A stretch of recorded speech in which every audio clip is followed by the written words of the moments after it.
10वीं क्लास वार्षिक पेपर हिंदी इस प्रकार का आएगा। 80 नंबर का होगा। समय 3 घंटे होगा। हम इसके ये निर्देश पढ़ लेंगे। क्या है इसमें? क्या भाग में यथानिष्ठ उत्तर दीजिए। ये ग्रामर से रिलेटेड क्वेश्चन है सभी। हम इनको एक बार पढ़ लेते हैं, फिर इनके आंसर देखते हैं अभी क्या होंगे। हमने क्वेश्चन पढ़ लिए हैं, अब इनके आंसर देखते हैं। प्रश्न नंबर 1 के ये आंसर होंगे।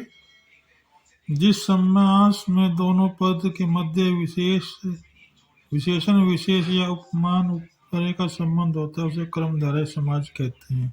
जैसे नील गगन। इस प्रकार हम इसके ये आंसर दे लेंगे।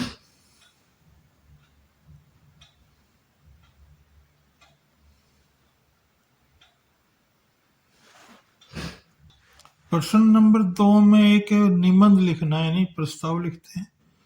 नंबर 3 में ये फीस माफी की मुख्याध्यापक को पत्र लिखना है, या 9 वर्ष की शुभकामनाओं के लिए मित्र को पत्र लिखना है। प्रश्न नंबर 4 है क्षितिज काव्य खंड के आधार पर निम्नलिखित बहुविकल्पीय प्रश्नों के उत्तर उचित विकल्प चुनकर दीजिए। पहला प्रश्न ये है, इसका दूसरा प्रश्न ये है, तीसरा भाग ये है, ये चौथा भाग है, पांचवा है संगीतकार का क्या काम है। अब भाई इनके हम आंसर देखते हैं। हमने क्वेश्चन ढंग से पढ़ लिए हैं। ये 6 प्रश्न थे, उन 6 के आंसर इस प्रकार हैं। आप इनको नोट कर लें और याद कर लें। क्वेश्चन नंबर 5 पढ़ लेते। क्वेश्चन नंबर 5 पढ़ लेंगे हम। ये इसके आंसर देने हैं। ये 5 इसके क्वेश्चन है, हमने इनके आंसर देने। देखिए क्या होंगे इनके आंसर। ये देखिए 4 प्रश्नों के आंसर दिए हुए हैं। 5वें भाग का आंसर देखते हैं। इनको ध्यान से पढ़ लो भाई, ढंग से आंसर। ये 5वें भाग का है। एक राजा किसी भी परिस्थिति में अपनी प्रजा को परेशान और दुखी नहीं करता। ये प्रश्न नंबर 6 पढ़ लेते हैं और फिर क्वेश्चन नंबर 7 भी साथ साथ पढ़ लेते हैं। इन दोनों के आंसर इकट्ठे दे देंगे। क्वेश्चन नंबर 6 का भाव सौंदर्य के 1.5 नंबर है और शिल्प सौंदर्य के भी 6 नंबर है। हम इनके इसको देख के लिख देंगे, ये आंसर हो जाएगा। नंबर 7 के भी 2 क्वेश्चन थे, तो दोनों के आंसर 3-3 नंबर के हो जाएंगे। ये हम पढ़ लेंगे भी इनके आंसरों को। क्वेश्चन नंबर 8 है बहुविकल्पीय प्रश्नों के उत्तर देने हैं भाई इसमें। ये पहला क्वेश्चन पढ़ लेंगे, दूसरा, तीसरा, ऐसे चौथा पढ़ लेंगे, फिर ये 5वां पढ़ लेंगे, तो पहले आ जाती, छठा। 6 क्वेश्चन है, हम 6 के 6 पढ़ लिए हैं। ये 6 प्रश्नों के उत्तर हो गए। हमने इनको पढ़ लेंगे। कंपनी के काम से फागुन विषयवार 5 दिन तक संस्कृति। आइए अगला क्वेश्चन देखते हैं।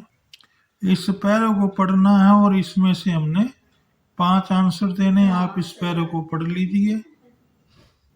ये क्वेश्चन नंबर 9 के हमने पैरे के आंसर देने हैं। ये 5 क्वेश्चन है। 10वां क्वेश्चन देख लेते हैं। स्वयं प्रकाश और मन्नू भंडारी का जीवन परिचय देते हुए रचना साहित्य के विशेषताओं एवं शैली पर, भाषा शैली पर प्रकाश डालिए। आइए इनके आंसर देखते हैं। ये हमने गद्यांश पढ़ लिया था। इसके 5 उत्तर हमने देख लिए। 10वें में क्या लिखना है? लेखक और लेखक के परिचय में जीवन परिचय में बताना है प्रमुख रचनाएं, साहित्यिक विशेषताएं और भाषा शैली। इस प्रकार भी हमने आंसर देना है 10वें क्वेश्चन का। अब इसका गै भाग आ गया, कृतिका भाग 2। आप एक बार फिर देख लीजिए दोबारा इसको। कै का अलग है और ख का अलग है।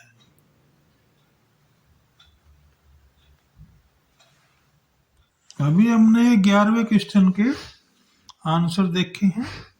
कै और ख भाग थे, 2-2 अंकों के हैं ये।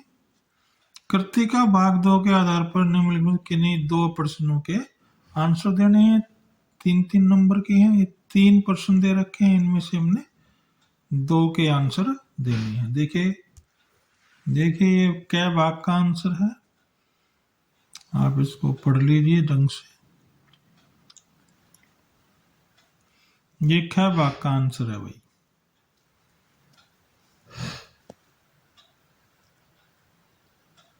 और इसके बाद ये गै भाग का आंसर है। इनमें से भाई 2 के आंसर देने थे, हमने तीनों के आंसर देख लिए हैं। प्रश्न नंबर 13, नैतिक शिक्षा यानी पाठ्य पुस्तक है, नैतिक पाठ्य पुस्तक की, उसमें से आंसर दे रहे हैं। पहला क्वेश्चन है, दूसरा क्वेश्चन है वो, तीसरा क्वेश्चन है,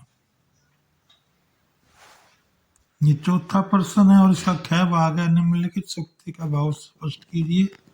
और ग प्रश्न, स्त्री शिक्षा के विषय पर मदन मोहन मालवीय के क्या विचार थे। ये इसके आंसर हो जाएंगे बहुकिल पे प्रश्नों के, पहला दूसरा तीसरा चौथा हमने लिखा।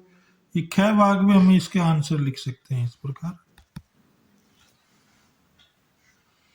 और ऐसे ही ग भाग में ये हम इसके आंसर को पढ़ लेंगे। इस प्रकार ये पेपर खत्म हुआ। आप इस पेपर को अच्छी तरह तैयारी कर लें, पक्के पेपरों में भी इससे कुछ क्वेश्चन आ सकते हैं।